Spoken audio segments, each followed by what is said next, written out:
ng putik at minarkahan ng mga salitang magnanakaw.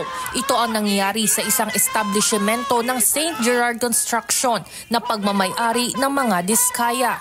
Ayon sa legal counsel ng mga ito na si Attorney Cornelio Samaniego III, sana ay maging mahinahon ang mga progresibong grupo pagdating sa paglalahad ng kanilang saloobin.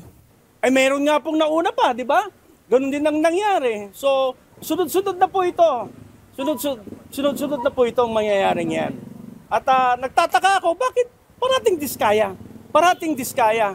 Sumusunod ho tayo sa batas, tumatalima po tayo sa kung ano ang patawag ng Senado. Bakit ho kami ginaganito?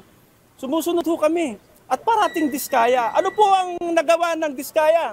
Dagdag pa nito, negatibo ang nagiging epekto sa pamilya, hindi lamang sa mag-asawa, kundi pati sa mga bata. Malungkot sila. Bakit nangyayari ito? Nadadamay tuloy yung pamilya nila, nadadamay yung mga bata, natotrauma na yung mga bata.